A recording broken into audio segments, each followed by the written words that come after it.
இடம் வலம் ஹப் நேயர்களுக்கு வணக்கம். இன்றைய நமது சிறப்பு விருந்தினராக லொள்ளு சபா அந்த ப்ரோக்ராம்ல ஒரு கண்டஸ்டண்டா இருந்த பழனியப்பன் அவர்கள் நம்முடன் இருக்கிறார். வணக்கம் சார். வணக்கம் பிரியா மேடம், எப்படி இருக்கீங்க? நான் நல்லா இருக்கேன். நீங்க எப்படி இருக்கீங்க? நாளுக்கு நாள் வந்துட்டு உங்க பையனுக்கு நீங்க அண்ணாவா மாறிட்டு வர்றீங்கன்னு நினைக்கிறேன். அப்படியெல்லாம் இல்லை மேடம். இதுவே ஒரு வித ஏமாத்து வேலை தான். அதாவது அதாவது நம்ம வெளியில வேணா பார்த்தா கொஞ்சம் லுக்கில் கொஞ்சம் யூத்தா தெரியலாமே தவிர உள்ள ஸ்பேர் பார்ட்ஸுக்கு ஒரிஜினல் வயசு இருக்குல்ல. அதனால எல்லாமே கண்டிப்பா. ஒரு செட்டப் தானே. அதாவது இல்ல, சிரிக்க சினிமால கேமரா. சிரிக்க அந்த வயசும் வந்துட்டு அந்த இளமை அப்படியே திரும்புதுன்னு நினைக்கிறேன் நான். ரஜினி சார் சொன்ன மாதிரி இளமை திரும்புது அப்படி கிடையாது. பொதுவாக கேமராக்கு பின்னாடி இருந்து நம்ம வேலை பார்க்குறவங்களா இருந்தால் நிறைய விஷயத்த அசால்ட்டா இருப்போம். கேமராக்கு முன்னாடின்னா ஒரு பிரியாணி சாப்பிட்டோன்னா அப்புறம் அதுக்கு தகுந்த மாதிரி 1 ஹவர் வாக்கிங் போகணும். அதுக்கு பிறகு ஏதோ ஹெவி ஃபுட்டு எடுத்தோன்னா அடுத்த வேலை வெறும் பச்சை வாழைப்பழம் சாப்பிட்டு ரெஸ்ட் எடுக்கணும். திருப்பி கொஞ்சம் வாக்கிங் போகணும். காசி தேட்டர்லேருந்து உதயம் தேட்டர் வழியாக ஒரு ரவுண்ட் அடிக்கணும். இந்த மாதிரிலாம் இருக்கு. உடம்ப மெயின்டைன் பண்ணுறது தான் நடிகர்களுக்கு இருக்கிற பெரிய கஷ்டமான விஷயம். இதுக்கு பெரிய பெரிய நடிகர்கள் நடிகைகள்லாம் கோடிக்கணக்கில் செலவு பண்றாங்க, லட்சக்கணக்கில் செலவு பண்றாங்க. சில கண்டிப்பா. நடிகைகள்லாம் பாத்தீங்கன்னா ஆள் தடியா இருப்பாங்க, அவங்க ஸ்லிம் ஆகிறதுக்கு பல லட்சங்கள் செலவு பண்ணாங்க. நமக்கு அப்படி கிடையாது, கொஞ்சம் வாக்கிங் மட்டும் தான். அதுக்கு பேர் லிட்டில் வாக் அப்படிமோ, அவ்வளவுதான். மற்றபடி ஓகே. வேற ஜிம்மு. என் ஃப்ரெண்டு கேட்பான், நீ ஜிம்முக்கு எல்லாம் போறியா அப்படின்னா. ஜிம்முக்கு போவேன். என் ஃப்ரெண்டு ஒருத்தர் ஜிம்மு வச்சிருக்கான், அங்க ஐஸ் வாட்டர் நல்லா இருக்கும்.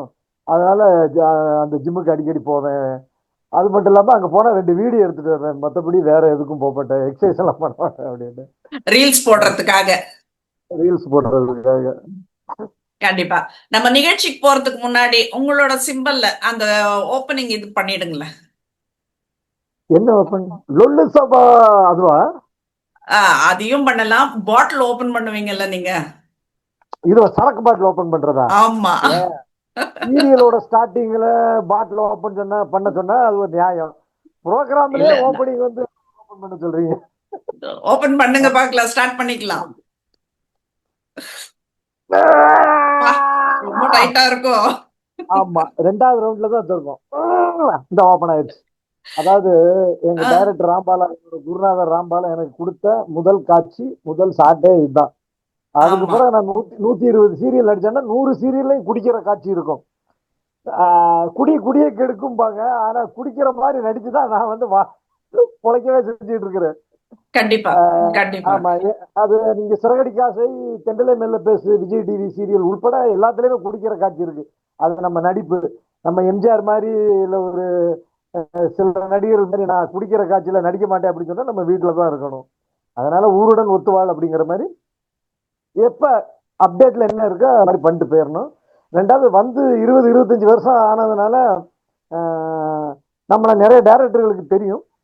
அதனால அவங்க நம்ம கிட்ட என்ன எதிர்பார்க்கறாங்களோ அதை நம்ம கொடுத்தே ஆகணும். அது நம்மளோட கடமை. அப்பதான் இந்த கண்டிப்பா. ஃபீல்டுல ரொம்ப நாள் தாக்கு பிடிக்க முடியும். கண்டிப்பா. நம்ம ப்ரோக்ராம்குள்ள போகலாம். உங்களை முதல் முறையா டிவில பார்த்து அந்த சிரிக்க ஆரம்பிச்சவங்களுக்கு ம், பழனியப்பன் அவரோட ஆரம்ப கால பின்னணி பத்தி தெரிஞ்சுக்க ரொம்ப ஆசை. நீங்க எப்படி ம். இந்த கலைத்துறைக்குள்ள வந்தீங்க? திரைக்கு பின்னால பழனியப்பன் யாரு? திரையில எல்லாரையும் சிரிக்க வைக்கிற பழனியப்பன் நிஜ வாழ்க்கையில எப்படிப்பட்டவர்? வீட்ல ரொம்ப சீரியஸா இருப்பீங்களோ? இல்ல, அப்படியெல்லாம் கிடையாது. நான் எப்பவுமே ஜாலியான டைப். கொஞ்சம் கொஞ்சம் சீரியஸா இருங்க, ஏன் இவ்வளவு விளையாட்டா இருக்கிறீங்க எல்லாம் என்ன கேட்கறவங்க நிறைய பேர் இருப்பாங்க. பழனியப்பன் அப்படிங்கிறவன் சோசியல் மீடியா இல்லாத காலகட்டத்தில் தான் சினிமாவுக்கு நான் வந்தேன். அப்பெல்லாம் இப்ப இருக்கிற மாதிரி ஒர்க்கிங் ஸ்டில்லோ போட்டோ வீடியோ போஸ்ட் எதுவுமே போட முடியாது. நான் அந்த மாதிரி நான் வந்த காலகட்டத்தில் அதெல்லாம் மொபைலே கொஞ்சம் ரேரு. ஃபிலிம் ரோல்ல தான் நடிக்கணும். ஸ்டார்ட் கேமரா ஆக்ஷன் தான் ஃபிலிமு. அப்போ அஹ், பணம் படைத்தவங்க வசதியானவங்க மட்டும்தான் லொக்கேஷன்ல கேமரா எடுத்துட்டு வருவாங்க. மற்றவங்க எல்லாம் சும்மா ஆமா. நடிக்க போறவங்க நடிச்சோமா, காசு வாங்கினோமா, 3/4 கிலோ அரிசி வாங்கினோமா, சமைச்சோமா, பொங்கி தின்னமா, தூங்கினோமான்னு தான் வருவாங்க. இப்பதான் சமீபத்துல தான் நம்ம சோசியல் மீடியா வந்த பிறகு அந்த நம்ம பண்ண லொல்லு சபா, நம்ம பண்ண ப்ரோக்ராம்கள், நம்ம பண்ண படங்கள்லாம் மக்கள் பார்த்து, ஓ நீங்க இவ்வளவு நடிச்சிருக்கீங்களா, நான் உங்களை முறை நீங்க சிறகடி காசுல தான் நடிச்சீங்க அப்படின்னு நினைச்சேன் அப்படின்னு சொல்றவங்க எல்லாம் நிறைய பேர் இருக்கு. ஏன்னா இந்த ஜென்ரேஷன் மக்களுக்கு சிறகடி காசு தான் நிறைய ஆமா. பேருக்கு சில தெரியும். இதுக்கு முந்தின ஜென்ரேஷன், கொரோனாக்கு முன்னாடி உள்ள ஒரு ஜென்ரேஷன் உண்டு. அவங்களுக்கு சன் டிவி கல்யாண வீடு, திருமுருகன் சாரோட சீரியல், அதுல நான் நெகட்டிவ் கேரக்டர் பண்ணேன். அதுதான் அவங்களுக்கு தெரியும். அதுக்கு முந்தின பேட்ச் ஒரு பேட்ச் உண்டு. அந்த பேட்ச் வந்து 90s கிட்ஸ்ன்னு சொல்லுவாங்கல்ல, அந்த மாதிரி பேட்சுகளுக்கு வந்து லொல்லு சபா தான் பெரிய என்டர்டைன்மெண்ட். லொல்லு சபா நடிக்கும்போது எங்களுக்கு அதெல்லாம் தெரியாது. இது நாங்க பண்றது காமெடியான்னு கூட எல்லாம் தெரியாம பண்ணிக்கிட்டு இருந்தோம். ஏன்னா எங்க டைரக்டர் அவ்வளவு சீரியஸா எடுத்துக்கிட்டு இருப்பாரு. ஒரு காமெடியான டயலாக கூட நாங்க வந்து இப்ப ரத்த கண்ணீர் விட்டு மூக்கிலே வாயில ரத்தம் வராத அளவுக்கு நாங்க நடிச்சிருக்கிறோம். நான் மட்டும் இல்ல, அங்க எல்லா நடிகர்களும், சாமிநாதன் சார் ஆகட்டும், ஈஸ்வர் ஆகட்டும், உதயன் ஆகட்டும், வெங்கட்ராஜன் ஆகட்டும், நடித்த நடிகர்கள்ல சில பேர் இல்ல. ஒரு சிலர் வந்து ஃபாரின்ல செட்டில் ஆயிட்டாங்க. ஒரு சிலர் வந்து உடல் சரியில்லை, உடல் நலம் சரியில்லாம இருக்கிறாங்க. மிச்சம் லுலு சபால இருக்கிறது கொஞ்சம் நடிகர்கள் தான். ஏன்னா லுலு சபா நடிகர்களுக்கே பாவம் ஒரு போகாத காலம்னு நினைக்கிறேன். சமீபத்துல நிறைய லுலு சபா நடிகர்கள் மரணம் அடைந்தாங்க. இருந்தாலும் கண்டிப்பா. என்னை பொறுத்த வரைக்கும் சினிமாவில் நடிக்கிறோம் அப்படிங்கிறத தாண்டி சினிமாவில் வந்து நம்ம வந்து இந்த அளவுக்கு நடந்துக்கிறோங்கிறத வச்சு தான் நமக்கு வாய்ப்புகளும் எல்லா விஷயங்களும். நல்லா நடிச்சுக்கிட்டு இங்க லொக்கேஷன்ல வந்து ஒரு தண்ணி பாட்டிலுக்கோ ஒரு உளுந்த வடைக்கோ சண்டை போட்டேன்னா கூட உங்களை ஃபீல்ட் அவுட் பண்ணி விட்டுருவாங்க. அவன் நல்லா கண்டிப்பா. நடிப்பாங்க. லொக்கேஷன்ல வந்து காலில் எல்லாத்தையும் சண்டை போடுறாருங்க. ப்ரொடக்ஷன் ஐயோ போயா, என்ன என்ன டிஃபன் இருக்கு, இட்லி பொங்கல் இருக்கு, என்னைக்கு பொங்கல் தானே, அட போயா அப்படின்னு சொன்னாலும் டேய் இவன் நடிக்கிற நடிப்புக்கெல்லாம் இவ்வளவு பந்தா பண்றானு அப்படின்னு சொல்லி ஆஃப் பண்ணிடுவாங்க. ஓகே. எனக்கு தெரிஞ்சு எனக்கு தெரிஞ்சு கொஞ்சம் அடக்க ஒடுக்கமா கொஞ்சம் கம்ஃபர்டபுளா டைரக்டருக்கு ஆனாலும் சரி, கோ டைரக்டருக்கு, அசிஸ்டன்ட் டைரக்டருக்கு ஆனாலும் சரி, ஷெட்யூல் டைரக்டருக்கு ஆனாலும் சரி, ப்ரொடக்ஷன் ஆனாலும் சரி, மேனேஜர், இபி இவ்வளவு பேரை நம்ம அட்ஜஸ்ட் பண்ணி, அதாவது அவங்களுக்கு கம்ஃபர்டபுளா இருக்கிற பட்சத்துல தான் திருப்பி திருப்பி வாய்ப்புகள். ஒரு வாய்ப்பு ஈஸியா கிடைச்சிடலாம், ஏமாத்தி கூட ஒரு வாய்ப்பு வாங்கிடலாம். ஆனா ஒரு 120 சீரியல் பண்ணியிருக்கிறேன் அப்படின்னு சொன்னா, நான் 10th முடிச்சுட்டு நேரம் வந்துட்டேன். நான் டிகிரியோ வேற பிளஸ் டூ அது எதுவும் படிக்கிறேன். 10th முடிச்சுட்டு வந்துட்டேன். 10th முடிச்சுட்டு வந்த என்னோட பழைய போட்டோக்கள்லாம் நிறைய பார்த்துருப்பீங்க நீங்க, நான் சோசியல் மீடியாவில் போட்டிருப்பேன். அந்த மூஞ்சிக்கு அந்த மோரக்கட்டைக்கும் பெருசா வாய்ப்பெல்லாம் கிடையாது. ஏன்னா ஏ- இன்னும் நான் மறக்க முடியாத விஷயம் என்னன்னா, ஒரு கோர்ட் செட்டப் எடுக்கிறாங்க. அந்த கோர்ட் செட்டப்ல ஒருத்தர் ஜட்ஜு, ஒரு குரூப் வக்கீல், ஒரு குரூப் வந்து டவாலி, இன்ஸ்பெக்டர், போலீஸ், இப்படி ஒவ்வொரு குரூப்பா வந்து ட்ரெஸ் மாத்திட்டு இருக்காங்க. நான் அப்ப நின்றுட்டு இருக்கேன். என்ன மட்டும் ரிஜெக்ட் பண்ணிட்டாங்க. இரியா இரியா அப்படின்னு சொல்லிட்டு அந்த ஆடியன்ஸ் இருப்பாங்கல்ல, ஒரு 2 3 சேர் இருக்கும். ஆடியன்ஸ்ல நீங்க உட்காருங்க அப்படின்னு சொன்னாங்க. சரி ரைட் ஓகேன்னு சொல்லி ஆடியன்ஸ்ல போய் நான் ஃப்ரண்ட் ரோல உட்காந்தேன். யோ என்னையா முன்னாடி உட்காந்துருக்கேன், அதெல்லாம் முன்னாடி ஆர்டிஸ்ட் ஒரு 4 பேர் இருப்பாங்க, அவங்களுக்கு பின்னாடி தான் நீ இருக்கணும்னு சொன்னாங்க. இந்த மாதிரி ஒரு வரும்போதெல்லாம் ரிஜெக்டான பார்ட்டி தான். அது மட்டும் இல்லாம நான் Savera hotel, Ranjith hotel, Saravana Bhavan hotel எல்லாம் செக்யூரிட்டியா, வெயிட்டரா இந்த மாதிரிலாம் வேலை பார்த்துருக்கேன் நான் வந்த புதுசுல. அதுக்கு முன்னாடி வெல்டரா எல்லாம் வேலை பார்த்துருக்கிறேன். இந்த வேலை பார்த்துட்டு ட்ரை பண்ணேன். ட்ரை பண்ணி எதுக்காக வேலை பார்த்துட்டு சினிமாவுக்கு ட்ரை பண்ணேன்னா, சாப்பாட்டு பிரச்சனை இல்லாமல் இருக்கும். மெட்ராஸில் சாப்பாடு, வாடகைக்கு பணம் கட்டுறதுங்கிறதெல்லாம் ரொம்ப கஷ்டமான ஒரு விஷயம். அதனால அந்த பிரச்சனை இல்லாமல் இருக்கிறதுக்காக ஒரு ஹோட்டலில் வேலை பார்த்து பண்ணேன். அதனால ஒரு 16 17 வயசுல இந்த சினிமாவுக்கு வந்தாலும் எனக்கு என் கூட ஹோட்டலில் வேலை பார்த்த ஒரு பையன் பாபுன்னு ஒருத்தர் இருக்காரு. அவரு தான் வந்து, அவரை மறக்கவே முடியாது. அவர் தான் டி நகர்ல இருக்கிற அவரோட ஃப்ரெண்ட்ஸுங்க எல்லாம் சினிமா செட்டப் எல்லாருமே குரூப்பா உட்காந்துருப்பாங்க. அந்த இடத்துல வந்து என்னை கூட்டிட்டு போனாங்க. இவன் தான் இவன் பேர் பழனியப்பன், தவேரால ஒர்க் பண்றான், இவனுக்கு ஏதாவது ஷூட்டிங் கிட்டிங் இருந்தா சொல்லுங்க அப்படின்னு சொன்னப்ப அதுல ரகுமான் அப்படின்னு ஒருத்தர் இருந்தார். நாளைக்கு ஓகே. விஜய் படம் ஷூட்டிங் நடக்குது. விஜய்ன்னு சொல்லக்கூடாது, அஹ் இல்ல, நம்ம தளபதி, நடிகரை பார்த்தப்ப நம்ம நடிப்பை பத்தி பேசுறப்ப விஜய்னே சொல்லிக்கலாம். தளபதி விஜய், இப்ப முதலமைச்சர் விஜய் வச்சா அதுல ம். சில பேர் வந்து கோவிச்சுக்குவாங்க. ஐயோ என்னையா நீ நடிச்சேன்னா, நீ என்ன நடிச்ச, நீ நடிச்சதுக்கெல்லாம் நீ வந்து விஜய் சொல்லுவாங்க. இப்ப இருக்கிற முதலமைச்சர்னே வச்சுக்கோங்க. முதலமைச்சர் விஜயோட படத்துல தான் முதல் முறை வாய்ப்பு. ஹீரோ கூட ஒரு 4 ஃப்ரெண்ட்ஸுங்க, அது போக ஒரு 10 பேர் வந்து ஹீரோ கூடயே எப்போ வர்ற மாதிரி ஒரு 10 நாள் வேலை. நீ போறியா அப்படின்னு கேட்டாங்க. ஆனா இப்போ உள்ள காலகட்டமா இருந்தா விஜய் சார் கூட நடிக்க 10 பேர் தேவைன்னா 10 லட்சம் பேர் வருவாங்க இப்ப. ஆனா அப்ப வந்து போய் அங்க ப்ரொடக்ஷன் மேனேஜர் ஜேபி சார்னு ஒருத்தர் இருக்காரு, அவரை பார்த்தேன். 10 நாள் வந்துருங்கப்பா அப்படின்னாங்க. மொத ஷூட்டிங் வந்து பிலிம் சிட்டில ஷூட்டிங். சீன் என்னன்னா, முதலமைச்சர் முதலமைச்சர் விஜய் சார், அப்புறம் நம்ம ஸ்ரீநாத் சார் வந்து மீன்வளத்துறை அமைச்சர், மீன்வளத்துறை அமைச்சரோட கல்யாணத்தை பஸ்ல நாங்க ஒரு 10 பேர் சேர்ந்து, காலேஜ் பசங்க நாங்க போய், அந்த பொண்ணு வந்து தென்றல் தென்றல் சீரியல்ல நடிச்ச ஹீரோயின் சுருதி, அவங்கள வந்து ஓகே. கல்யாணம் பண்ற மாதிரி உள்ள ஒரு விஷயம். அந்த பஸ்ல கடத்திட்டு போய் பண்ற மாதிரி. இதுதான் நான் நடித்த முதல் காட்சி. நான் பார்த்த முதல் நடிகர், அதாவது சினிமாவுக்குள்ள வந்து நான் பார்த்த நடிகர் விஜய் சார் தான். கிட்டத்தட்ட ஒரு 10 நாள் விஜய் சார் லைப்ரரியில ஒரு பக்கத்துல இருக்கிறது, விஜய் சார் வீட்டுல ஷூட்டு, விஜய் சார் கூட ஒரு 10 நாள் டிராவல் பண்றது ஃபிலிம் சிட்டின்னு. விஜய் சார் என்ன பார்த்திருக்காரு, நான் விஜய் சாரை பார்த்திருக்கேன். விஜய் சாருக்கு என்ன தெரியும், எனக்கு நல்ல இது. ஆனா விஜய் சார்ட்ட ஒரு நாள் கூட நான் பேசினது பேசியோ, இப்பெல்லாம் வழக்கமா எல்லாத்தையும் போய் சார் எப்படி இருக்கீங்க அந்த மாதிரி சொல்லி பேசுவோம்ல, ஒரு ஃப்ரெண்ட்ஷிப் மாதிரி எல்லாத்தையும் ஆமா. பேசுவோம்ல. அப்ப நான் அவரும் பேசுனதில்லை, நானும் பேசுனதில்லை. ஏன்னா எனக்கு தெரியாது. நான் வந்த புதுசுல ஸ்டார்டிங்ல இவரோட பேசி ஏதாவது தப்பாயிருமோ, நாம போய் ஒரு ஹீரோ கிட்ட பேச. ஆனா அப்ப இப்ப நான் வந்து மாண்புமிகு மாணவன் பண்ணும்போது அவருக்கு அது ஒரு 10வது படமோ 11வது படமோ. அப்ப வந்து அவர் பெரிய ஃபேமஸ் கிடையாது. அந்த படத்தோட பட்ஜெட்டே வெறும் 75 லட்சம் ரூபா தான். ஓகே. 75 லட்சம் ரூபா தான் பட்ஜெட். அப்ப அவருக்கு எவ்வளவு சம்பளம் இருக்கணுங்கிறத பாத்துங்க. ஆனா அந்த படம் அவரோட படத்துல அது கொஞ்சம் ஃபெயிலியரான படம் தான். அது கொஞ்சம் ஃபெயிலியரான படம் தான். அதுதான் என்னோட முதல் படம். அப்ப நிறைய பேர்ட்ட நான் ஊர்ல எல்லாம் சொல்லுவேன், நான் வந்து விஜய் சார் படத்துல போய் நடிக்கிறேன் அப்படின்னு சொன்னப்ப, டேய் ஏன்டா வேற ஏதாவது படத்துல நடிக்க வேண்டியது, ஏன்டா விஜய் சார் படத்துல நடிக்கிறீங்க, ஏங்க அப்படி சொல்லிக்கணும். அவர் இப்பதான் ரசிகன் தேவாலாம் நடிச்சிருக்கிறாரு, அந்த படத்துல போய் நடிச்சுட்டு இருக்காரு. யோ, அதாவது விஜய் சார்ல இப்ப நல்லா வளர்ந்து வர்றாரு, பூவே உனக்கெல்லாம் அடுத்து வரப்போகுது அப்படின்னு. அப்ப நான் பண்ணும்போது மாண்புமானம் பண்ணும்போதெல்லாம் ஊர்ல ஏங்க இந்த படத்துல நடிச்சீங்க, ஏன் இந்த படத்துக்கு போறீங்கன்னு தான் சொன்னாங்க. ஆனா என்ன விஷயம்னா, அந்த படத்துல வந்து வசனம் பேசுற வாய்ப்பு கூட எனக்கு கிடைச்சது. ஆனா நான் பேசல. ஏன் ஓகே. பேசலன்னா, அதுல ஒரு டயலாக் வரும். சிவா வெளியில வந்தோடனே 3 பேரை கொலை பண்றேன்னு சொன்னா, 2 பேரை கொலை பண்ணிட்டா அந்த 3வது ஆள் யாரா இருக்கும், இதான் வந்து dialogue. S A Chandrasekhar sir வந்து பயங்கர டென்ஷனாவே இருந்தாரு.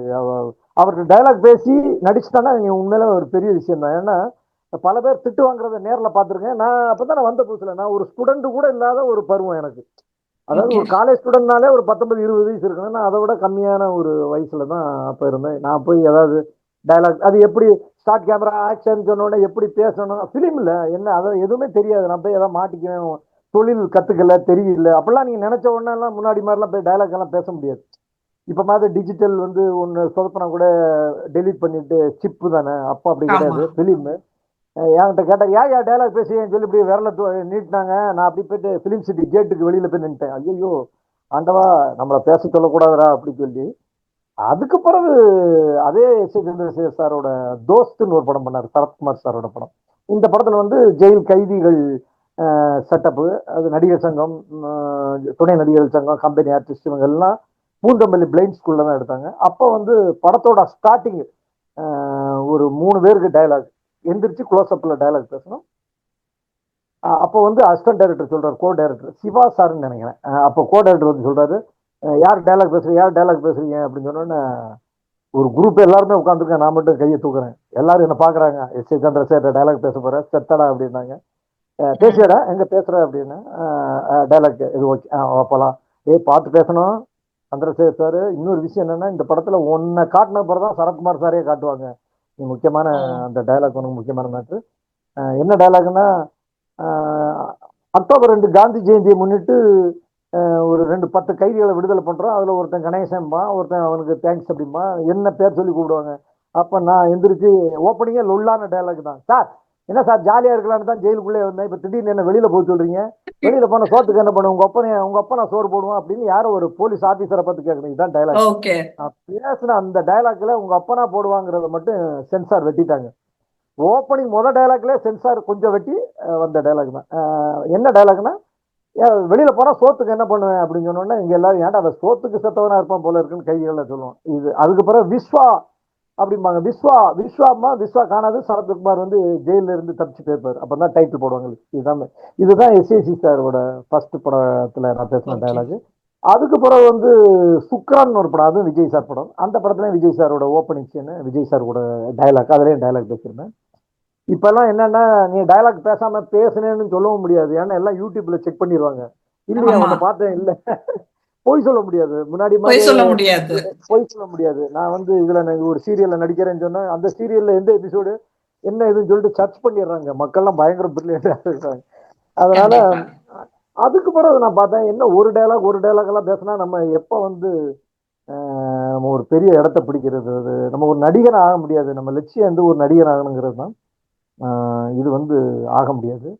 நாம வந்து சீரியல்ல போய் நடிப்போம் அப்படின்னு சொல்லும்போது தான் ரேடன் டிவி, சித்தி, சின்ன பாப்பா, பெரிய பாப்பா, சின்ன ருத்ர பாப்பா, பெரிய தாண்டவம், பாப்பா. ருத்ர வீணை, இதிரி கதை காது, தெலுங்கு சீரியல். அப்ப நான் எனக்கு ஸ்டார்டிங்ல வந்து ரேடன் டிவி ரொம்ப ஹெல்ப் பண்ணுச்சு. ஃபர்ஸ்ட் வந்து ஒருத்தர் வந்து சித்தி அப்படிங்கிற சீரியல்ல எனக்கு வாய்ப்பு கொடுத்தாரு. சிஜே பாஸ்கர் போனப்ப எனக்கு அப்ப சம்பளம் 150 ரூபா. சம்பளம் 150 ரூபான்னா கூட எனக்கு நடிக்கிறது Sivakumar sir combination, Radhika madam combination. ஒரு அது ஒரு ஃபேக்டரியில் வேலை செய்கிறவன் ஃபேக்டரியில் வந்து விரலை உள்ள விட்டு இந்த விரல் கட் ஆயிரும். என்னை வந்து ஹாஸ்பிட்டலில் சேர்க்கறது ராதிகா மேடம் தான் வந்து நிறைய வீட்டில் கூட்டு போய் என் குழந்தை குட்டிகளுக்கெல்லாம் பணம் கொடுக்கறது, இந்த மாதிரிலாம் ஒரு அது வந்து கலைஞரே பார்த்து ராதிகா மேடத்துல சொன்னாங்க அந்த சீன்லாம் நல்லா இருந்துச்சு அப்படின்னு சொல்லி சொன்னார். அது ராதிகா மேடம் லொக்கேஷன்ல சொன்னாங்க அந்த சீன் ஓகே. வந்து அரசியல் சம்பந்த மாதிரி இருக்கு. எங்க ஏரியா அது என்னன்னா ராதிகா மேடத்துல நான் டைலாக் பேசுவேன். எங்க ஏரியாவை தாண்டி போற அரசியல்வாதிங்க கூட மூக்க பொத்திட்டு தாங்க போயிருக்கிறாங்க. ஆனா நீங்க என்ன மாதிரி ஒரு சாதாரண ஆளை மதிச்சு நீங்க வீட்டுக்கு வந்து என் குழந்தை குட்டிகள்லாம் நீங்க இதெல்லாம் கொடுக்குறீங்க, பணம் கொடுக்குறீங்க. எனக்கு இந்த கை சரியாகிறதுக்கு எத்தனை வருஷம் ஆகுமோ தெரியாது, எவ்வளவு மாசம் ஆகுமோ தெரியாது. ஆனா என் குடும்பம் நல்லா இருக்கணுங்க எல்லாம் கொடுக்குறீங்க, உங்களை நீங்க எல்லாம் தெய்வம் மேடம் அப்படின்னு சொல்லும்போது அப்பெல்லாம் பெரிய பெரிய வார்த்தைகள் சொல்லாதீங்க ஓகே. ராதிகா மேடத்துக்கு. அப்புறம் என்னன்னா ராதிகா மேடத்து கூட சின்ன பாப்பா பெரிய பாப்பான்னு அதான் சின்ன பாப்பா பெரிய பாப்பா தான் நான் பண்ண ஃபர்ஸ்ட் காமெடி சீரியல். அது வந்து எஸ்என் சக்திவேல் சார், அவரு ஒரு என்னோட ஒரு குருநாதர்னே சொல்லலாம். சக்திவேல் சார் என்னன்னா டைலாக் பேசி அப்படிங்கும்போது டைலாக் நான் வந்த புதுசுல என்ன ஒரு பெரிய பிளஸ்ன்னா இந்த மாண்பு மாணவன்ல தான் நான் கொஞ்சம் பேக் வாங்கினேனே தவிர அதுக்கப்புறம் அந்த சீரியல் எல்லாம் போகும்போது டைலாக் பேச ஆரம்பிச்சேன். 10 பேர் இருந்தா கூட 10 பேர்ல டைலாக் பேசுறது நானா தான் இருக்கும். பழைய படங்கள்லாம் நீங்க பார்க்கலாம், எத்தனை பேர் இருந்தாலும் என்ன ஃப்ரேம்ல நிப்பாட்டி வச்சிருவாங்க. ஏன்னா ரியாக்ஷன் கொடுக்கறதுக்கோ வேற ஏதாவது ஹீரோக்கு ஓகே. பக்கத்துல நீங்க அது ரகுவரன் சார் ஆகட்டும், விக்ரம் சார் ஆகட்டும், பெரிய ஹீரோக்களுக்கு பக்கத்துல ஏன் ஒருத்தனை நிறுத்தி வச்சிருக்கேன்னா ஹீரோ நடிச்சுக்கிட்டு இருக்கும்போது நம்ம அப்படின்ட்டான்னா தப்பா போயிடும். தப்பா ஹீரோக்கு போயிடும். பக்கத்துல அவனும் ரியாக்ட் பண்ணணுங்கிறதுக்காக இவன் வந்து அப்படின்னு சொல்லி தான் என்ன நிக்க வைப்பான். அப்படி இருக்கும்போது சில நேரம் டைலாக் வரும், ஐயா சாப்பாடு குடிக்கிறது கஞ்சி இல்லைங்க, ரொம்ப கஷ்டத்துல இருக்கீங்க, இந்த மாதிரி எல்லாம் பேச பேச பேச விட்டு விட்டு விட்டு என்னன்னா சித்தி சின்ன சின்ன பாப்பா பெரிய பாப்பால அடுத்து சக்திவேல் சார் வெட்டு ஒண்ணு துண்டு ரெண்டுன்னு ஒரு சீரியல் பண்ணார் சக்திவேல் சார்.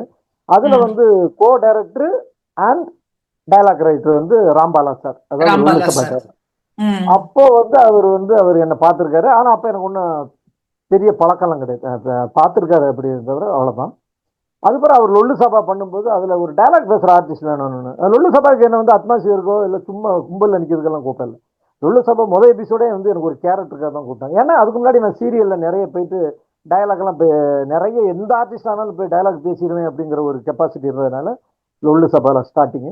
அதான் தடவை நான் சொன்னேன், இந்த பாட்டில் ஓபன் பண்ணும்போது சந்தானம் பாக்குறாரு, என்ன நம்ம செட்டுக்குள்ள புதுசா ஒரு டெரர் வந்திருக்குது அப்படின்னு சொல்லி அது ரொம்ப சந்தோஷமான விஷயம். அதுக்கு பிறகு அப்போ வந்து லொல்லு சபா ரெகுலரா பண்றதுனால அதாவது என்ன தெரியுமா, இந்த சினிமா வாய்ப்பு டிவி சீரியல் வாய்ப்பு எல்லாம் எப்படின்னா நிறைய பேர் என்கிட்ட கேட்பாங்க எனக்கு எதாவது இருந்தா சொல்லுங்க. அது அப்படி கிடையாது. நீங்க ஒண்ணு பண்ணா இன்னொன்னு கிடைக்கும், இன்னொன்னு பண்ணா இன்னொன்னு கிடைக்கும், இன்னொன்னு நல்ல பண்ணா இன்னொன்னு.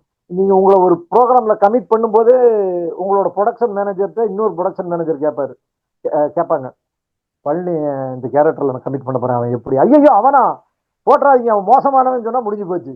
அவன் எந்த பிரச்சனையும் இல்லப்பா, அவன் 7 மணின்னா 7 மணிக்கு முன்னாடியே வந்துடுவான், எவனுக்கு எந்த அப்படியெல்லாம் சொன்னாதான் வண்டி லெங்க்தா போக முடியும்.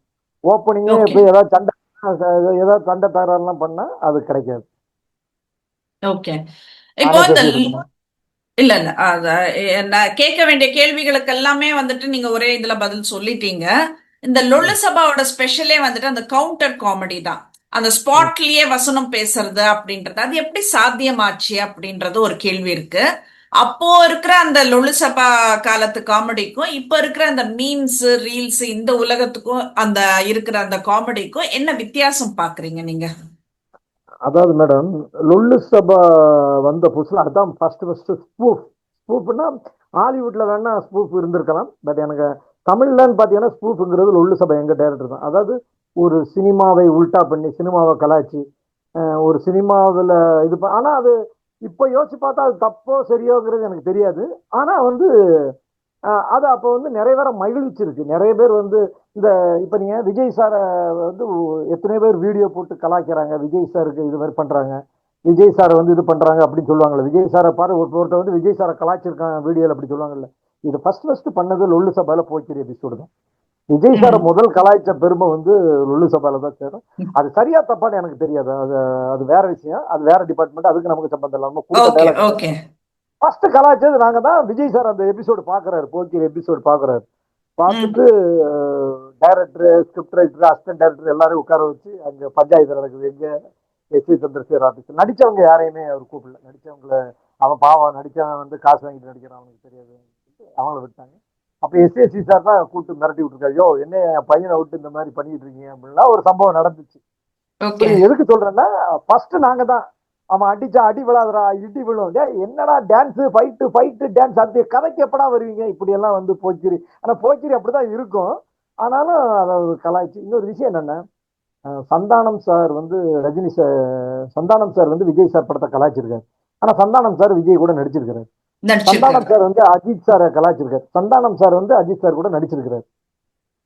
லுல்லு சபா ஜீவா வந்து விஜய் சாரை கலாய்ச்சிருக்கிறாரு, விஜய் சார் கூட குருவியில நடிச்சிருக்கிறாரு. அதனால அவங்க ஒரு காலகட்டத்தில் எல்லாம் ஃப்ரீயா ஜாலியா எடுத்துக்குவாங்க. இன்னைக்கு நான் வந்து நிறைய நிறைய நடிகர்களை பார்க்கும்போது நான் வந்து லொல்லு சபா ஃபேன் அப்படிம்பாங்க. இன்னைக்கெல்லாம் நிறைய காமெடிகள் வந்து சில சேனல்லையும் ஷோலையும் பார்க்கும்போது என்னங்க காமெடி இருக்குன்னு சொல்லுவாங்க. ஆனா லொல்லு சபா அப்படி சொல்ல மாட்டாங்க. இன்னைக்கு நம்ம இப்ப பேசிக்கிட்டு இருக்கிற நேரம், இப்ப இந்த வீடியோ பார்த்துட்டு இருக்கிற, இப்ப பேசிக்கிட்டு இருக்கிற இந்த நேரத்துல யாராச்சும் ஒருத்தர் உலகத்துல எங்கேயோ ஒருத்தர் லொல்லு சபா பார்த்துட்டு இருப்பாங்க. எப்படி கண்டிப்பா. பார்த்துட்டு இருப்பாங்க? அது வீடியோ கிளிப்பிங்ஸ் வரும், ஃபேஸ்புக்கில் வரும், இன்ஸ்டாகிராமில் வரும், இல்லை யூடியூப்ல. நிறைய பேர் என்ன பார்க்குறவங்க எல்லாம் சொல்லியிருக்காங்க, எங்களோட ஸ்ட்ரெஸ் ரிலீஃபே வந்து கரெக்டாக தெரியல, ஸ்ட்ரெஸ் ரிலீஃபே வந்து எங்களுக்கு வந்து லொல்லு சபா தாங்க, எங்களுக்கு போர் அடிச்சதுன்னா நாங்கள் அந்த எபிசோட தாங்க பார்ப்போம் அப்படின்னு.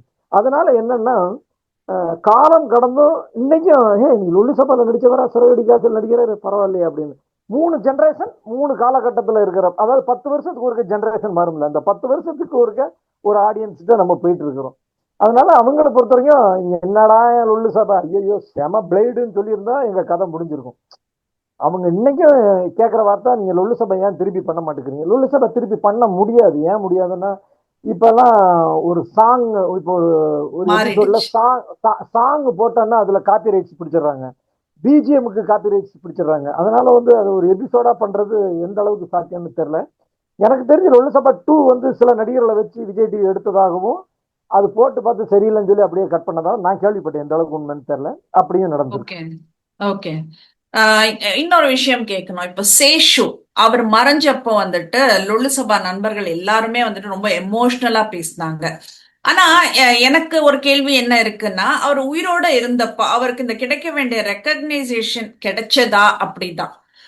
சேஷு அவர்கிட்ட வந்துட்டு இந்த ஒரு விஷயத்த மட்டும் மாத்தி இருந்தா நீங்க இன்னும் பெரிய இடத்துக்கு போயிருக்கலாமே அப்படின்னுட்டு நீங்க என்ன சொல்ல விரும்புறீங்க?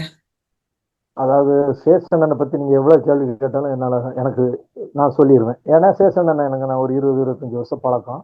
அதாவது அவரோட இளமை காலம் இருக்குல்ல, ஒரு 20-25 வயசுலாம் பாத்தீங்கன்னா அவர் வந்து கேட்ரிங்கு, கல்யாண ஆர்டரு, இந்த மாதிரி விஷயங்கள் தான் அவர் அவங்க அப்பா எல்லாம் சேர்ந்து பண்ணியிருக்கிறாங்க. சன் டிவியில ஏதோ நம்ம பாலாஜி அண்ணன் சூப்பர் 10 எல்லாம் பண்ணும்போது சேஷன் வந்து தலையை கட்டிருக்காரு. அவரோட அந்த சென்னை ஸ்லாங் நல்லா இருக்கும். அப்படிதான் ராம்பாலா சார் ஆமா. கூப்பிட்டு வந்து இங்க வந்து இதுல நடிக்க வச்சாரு. அது அவர் வந்து எனக்கு தெரிஞ்சு லொல்லு சபால நடிக்கும் போதே 40 வயசை தாண்டி தான் அவர் லொல்லு சபால நடிச்சாரு. ஆமா. 500 ரூபா, 750, 1000 ரூபா, அப்புறம் படத்துல போய் 2000 ரூபா, இந்த மாதிரி விஷயங்கள் தான் பண்ணிருக்காரு. நீ விவேக் சார் கூட பண்ணதெல்லாம் அவ்வளவுதான், 2000 ரூபா 3000 ரூபா கொண்டாரு, அவ்வளவுதான் சம்பளம்.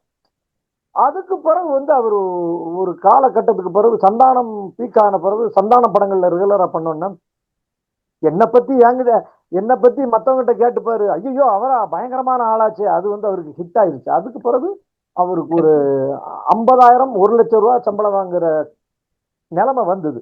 அப்ப அவருக்கு உடல் ஒத்துழைக்காம போயிடுச்சு, ஹார்ட் ப்ராப்ளம் வந்துச்சு. அவர் ஹார்ட் ப்ராப்ளம் வந்தோடனே ஃபர்ஸ்ட் போய் நாங்க லுல்லு சபா ஜீவா உதய அண்ணா எல்லாம் தான் வந்து இந்த காவேரி ஹாஸ்பிட்டல்ல போய் பார்த்தப்ப யாருக்குமே தெரியாது. நாங்க தான் போய் பார்த்துட்டு சேஷன் இந்த மாதிரி மாரடைப்பால் ஹாஸ்பிட்டல்ல கொஞ்சம் சீரியஸா இருக்கிறாருன்னு சொல்லி பதிவு போட்டு வந்து நாங்க தான் அவங்க வீட்டுல கேட்டு அது பண்ணோம். பட் வந்து அது 2வது அட்டாக், அதனால அவரை புழைக்க வைக்க முடியல. ஆனா அவர் உண்மையிலே சொல்றேன், அவர் உயிரோட இருந்திருந்தா இன்னைக்கு வந்து முன்னணி நகைச்சுவை நடிகர்லாம், இப்ப மாறண்ணன்லாம் பண்றாருல, அந்த மாதிரி ஒரு ஒரு நல்ல அவருக்கு கிடைக்க வேண்டிய ரெகக்னேஷன் கிடைக்காம போச்சுங்கிறதெல்லாம் கிடையாது. காலதாமதமா கிடைச்சது. அது கிடைக்கும் போது வந்து இறைவன் உடல் அவனுக்கு ஒத்துழைக்கல. இது நீங்க டவுசர் பாண்டின்னு ஒரு நடிகர், அந்த துள்ளாத மனம் துள்ளல் எல்லாம் நடிச்சிருப்பாரு. அவர் பாத்தீங்கன்னா இளமை காலத்துல ஒரு நிறைய நாடகங்கள், S V Shekhar sir drama, Doordarshan drama, நிறைய டிராமாவில் நடிச்சார். துள்ளாத மனம் துள்ளும் ஒரு படத்தில் நடிச்சோன்னா பயங்கர ஃபேமஸ். அடுத்த வடிவேலு, அடுத்த விவேக் விருதா அப்படிங்கிற மாதிரி வந்தாரு. அதுக்கப்புறம் ஒரு ஆனந்த பூங்காத்தே, திருநெல்வேலின்னு ஒரு 2 படம் நடிச்சாரு. அதுக்குள்ள ஆக்சிடென்ட்ல இறந்து போயிட்டார். சில நடிகர்கள் அது அது இறைவனோட என்னன்னு சொல்ல முடியலனால நல்லா கண்டிப்பா. வர்ற நேரத்துல அது வரைக்கும் அதாவது அவங்க கஷ்டத்தை அனுபவிக்கிற காலகட்டத்துல எல்லாம் ஆண்டை விட்டுறான். சேசன் மாதிரி நிறைய பேர், வெங்கட்ராஜன் நிறைய பேர் அப்படிதான் கஷ்டமா இருக்கும்போது விட்டுறாங்க. அப்புறம் கொஞ்சம் வளர்ந்து வர்ற நேரத்துல அது கொஞ்சம் கஷ்டமா தான் இருக்கு. அதனால கண்டிப்பா. நான் எல்லாம் கடவுள்கிட்ட வேண்டிக்கிறது வந்து என்ன எடுத்த உடனே அப்பில் வச்சிடாதீங்க, கொஞ்சம் கொஞ்சமா first year second year third year போட்டிருக்கேன். நான் பாட்டு ஒரே படத்துல ஃபேமஸ் ஆகி அதுக்கப்புறம் அப்படிங்கிற மாதிரி ஒரு இது. ஆனா சேசனுங்கிட்ட இருந்து நான் கத்துக்கிட்ட ஒரே ஒரு விஷயம் என்னன்னா, இந்த மக்களுக்கு ஃபுட்டு கொடுக்கறது, மக்களுக்கு அரிசி மளிகை சாமான் கொடுக்கறது, மக்களுக்கு ஹெல்ப் பண்றது. நீங்க நடிக்கிறது யார் வேணாலும் நடிக்கலாம். நீங்க நடிக்கிறது இப்ப நீங்க டைரக்ஷன் பண்ணி ஒருத்தரை கூப்பிட்டு ஒரு 4 தடவை ஒரு டைலாக் சொன்னா கூட அவங்க பேசிடலாம். இல்ல யாராவது ஒருத்தர் ரோட்ல போறவங்களை கூப்பிட்டு கூட நீங்க வந்து அவனை ஒரு நாள் ட்ரைனிங் கொடுத்து கூட அவனை நீங்க நடிக்க வச்சிடலாம். ஆனா ஒரு நல்ல மனிதன், சோசியல் அவேர்னஸ் அதை மக்களுக்கு செய்யணுங்கிறது எல்லாரும் செய்யறது இல்லை. சேசன் எப்படின்னா அவரால் முடிஞ்சது செய்யறதும் சரி, அவரோட நண்பர்கள். இப்ப சினிமா நண்பர்கள் இப்ப நாங்கெல்லாம் இருக்கிறோம்னா எங்களுக்கு ஒரு நண்பர்கள் இருக்காங்க. நீ என்ன கொடுக்குற? இப்ப நான் வந்து சிறையடி காசை தொடரில் நடித்த சம்பளத்தில் என்னால் என்ற உதவின்னு சொல்லி நான் கொஞ்சம் பேருக்கு பண்றேன்னா, என்னால் அது 30 நாளும் பண்ண முடியாது. ஏன்னா ஒரு தடவை கொடுக்க 2000 ரூபாய் 2500 ரூபா ஆகும். 30 நாள் எப்படி நான் கொடுக்க முடியும்? நான் என் வாங்குற கண்டிப்பா. சம்பளமே ரொம்ப கம்மியா இருக்கு. ஒரு தடவை 2 தடவை 3 தடவை நான் பண்ணலாம். மாசம் ஃபுல்லா என்னால பண்ண முடியும். ஆனா நண்பர்கள் சில பேர் வந்து நான் பண்றேன். சிறகடி காசுல நடிக்கிற மனோஜ் வந்து அவர் சொன்னாரு, நானும் வாங்க நம்ம போய் வடபழனியில கொடுப்போம் சொன்னா அவரை கூட்டு போனேன். சில நண்பர்கள் என்னோட சர்க்கிள், நான் யார்கிட்டயுமே வந்து என் அக்கௌண்ட் இருக்கு, என் அக்கௌண்ட்ல பணம் போடுங்க அப்படிலாம் ஒன்றும் கேட்கறது இல்லை. தேசத்தை கத்துக்கிட்ட விஷயம் என்னன்னா, ஒரு 10 கிலோ அரிசி கொடுத்தான்னா அதை வந்து இன்னைக்கு வந்து ஜூலை 31 இன்னைக்கு வந்து இந்த அரிசியை வந்து 10 கிலோ கொடுத்தாரு சொல்லி கொடுக்கறதுங்கிறது ரொம்ப முக்கியமான விஷயம். அது என்னன்னா ப்ரூஃப் மாதிரி. இப்ப நான் என் காசை கொடுத்து தெரியாம கொடுத்தேன்னா அது பிரச்சனை இல்லை. இப்ப என்னோட சொந்த காசை நான் கொடுத்தேன்னா பிரச்சனை இல்லை. இன்னொருத்தர் ஒரு 2000 ரூபாய் கொடுத்து அவர்கிட்ட கொடுங்கன்னு சொல்லும்போது அதை நான் கொடுத்து சேர்க்கிறேங்கிறது ஒரு விஷயம் இருக்குல்ல, அது நான் சேசன் கிட்ட கத்துக்கிட்ட விஷயம். ஓகே. இன்னைக்கு நான் எவ்வளவு பெரிய நடிகைங்கிறது எல்லாம் தாண்டி நான் நான் ரொம்ப ரொம்ப சுமாரான நிலைமையில இருக்கிற ஒரு நடிகனா இருந்தா கூட என்னால நான் இது வரைக்கும் ஒரு 2 லட்சம் பேருக்கு மேல நான் வந்து ஃபுட்டு கொடுத்துருக்கிறேன். நண்பர்கள் மூலமாவும் என் மூலமாவும். நிறைய வயசான மக்கள் நீங்க சோசியல் மீடியால பார்த்திருப்பீங்க, நிறைய அம்மாக்களுக்கு அரிசி மளிகை கண்டிப்பா. இந்த சாமான். கொரோனா காலகட்டத்துல வந்து பழனியப்பன் அவர் செய்யாத உதவிகள் கிடையாது அப்படின்னு சொல்லலாம். ஏன்னா அந்த ஆமா. நேரத்துல வந்துட்டு அந்த தொற்று எல்லாருக்கும் பரவிடுமேன்ற அந்த அச்சம் கூட இல்லாம நீங்க போயிட்டு ஒவ்வொருத்தரையும் தேடி போயிட்டு அந்த கவருங்க கொடுத்ததெல்லாம் வந்துட்டு ரொம்ப மெய்சிலிர்க்க வச்ச ஒரு விஷயம்தான். எந்த பிரதிபலனும் எதிர்பார்க்காம செய்தீங்கல்ல அந்த நேரத்துல, அது உண்மையிலேயே வந்துட்டு அது ரெக்கக்னைஸ் பண்ண வேண்டிய ஒரு விஷயமா தான் நான் இல்ல பாக்குறேன். இல்ல அது அது என்ன ஒரு விஷயம்னா, இப்போ இப்ப நான் இருக்கிறேன்னா எனக்கு யோகி பாபு, சந்தானம் நிறைய நடிகர்களை தெரியும்னு வச்சுங்களேன்.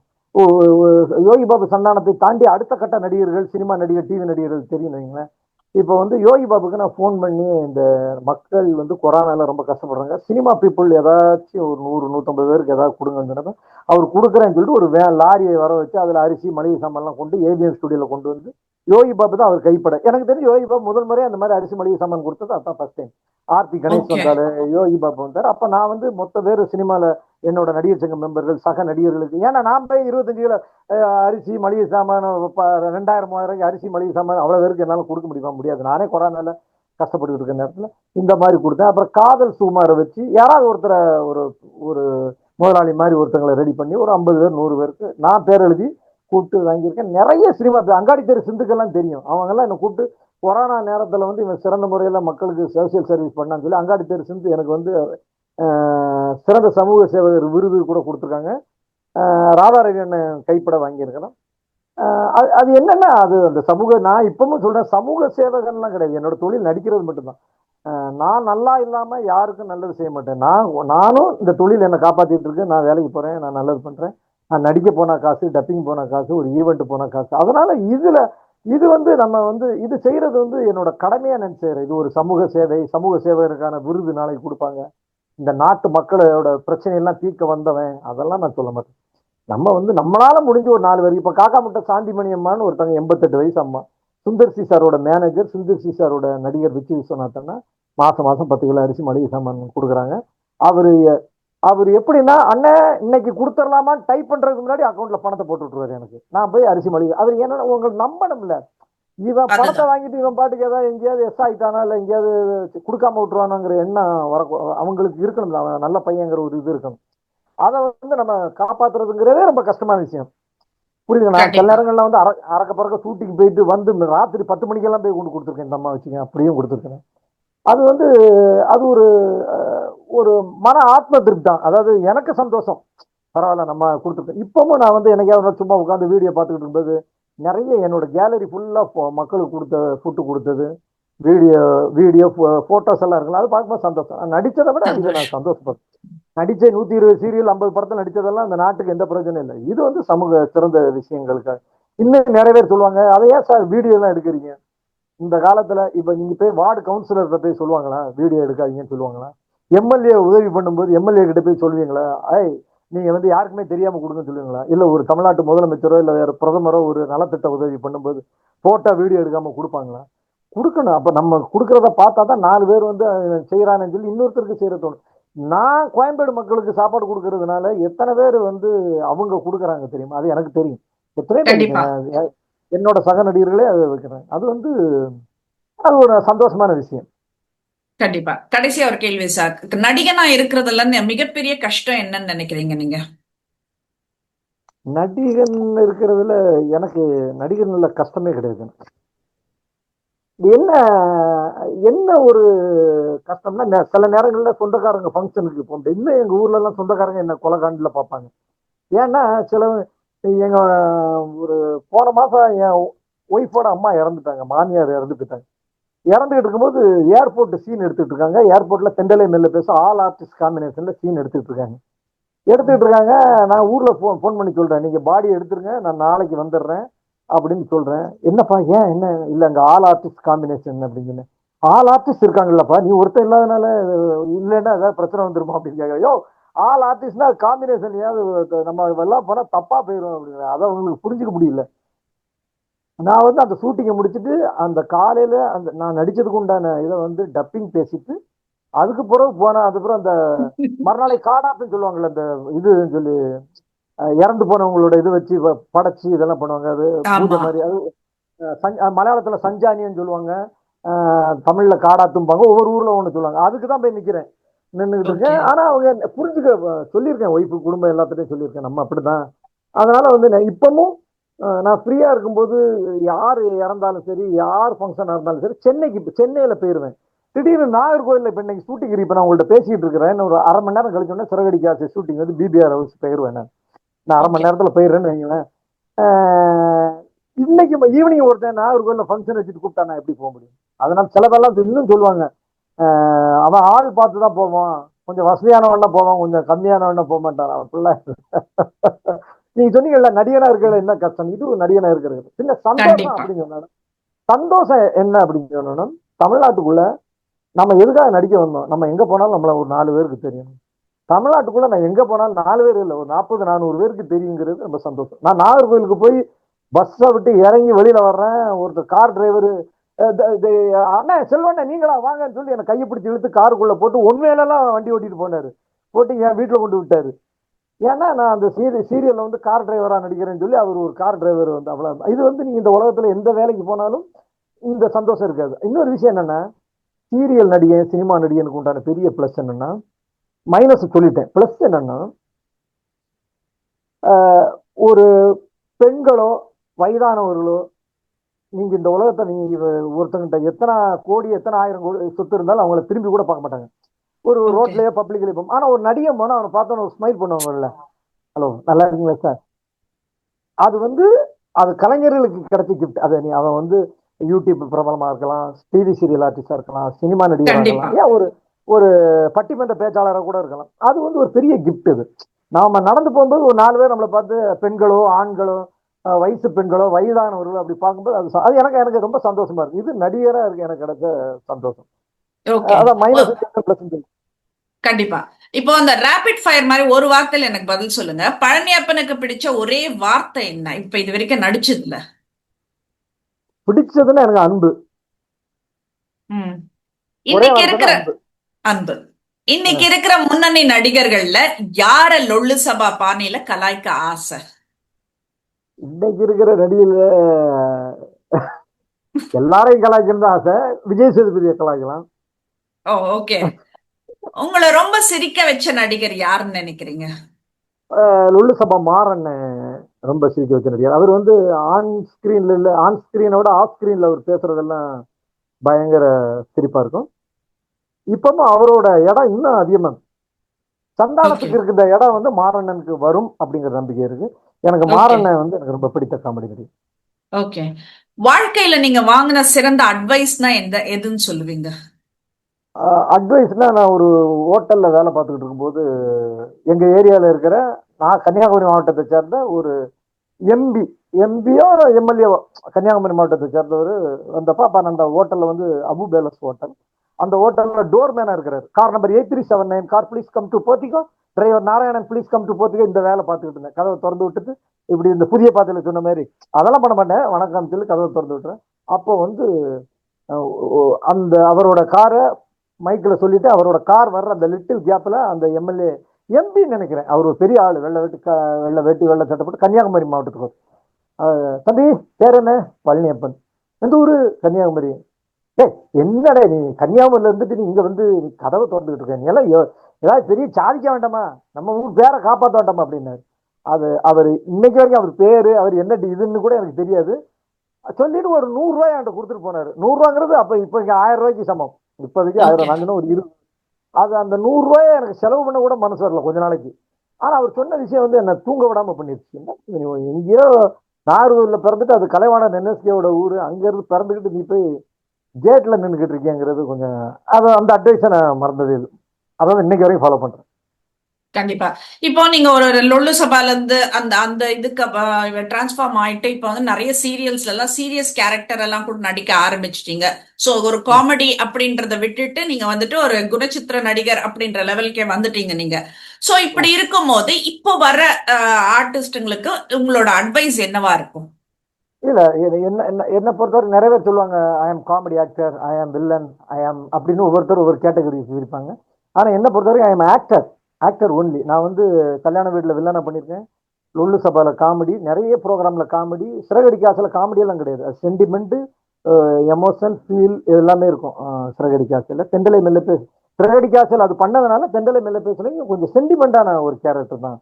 இது வந்து ஆமா, என்னன்னா, நீங்க லொல்லு சபா நடிப்புக்கும் கல்யாண வீடு நடிப்புக்கும் நிறைய வித்தியாசம் இருக்கும். நீங்க கல்யாண ஆமா, வீடு இப்போ நீங்க பாத்தீங்கன்னா அது எனக்கே ஐயோ இது நானா அப்படிங்கிற மாதிரிலாம் இருக்கும். அது கஷ்டமான நடிப்பு. ஏன்னா சிங்கிள் ஷாட்ல 8 நிமிஷம் பண்ணுவாங்க. அந்த 8 நிமிஷம் நம்ம டயலாக் பேசி நடிக்கணும். 8 நிமிஷத்துல கொஞ்சம் பொசிஷன் மாறினா கூட ஒன் மோர்.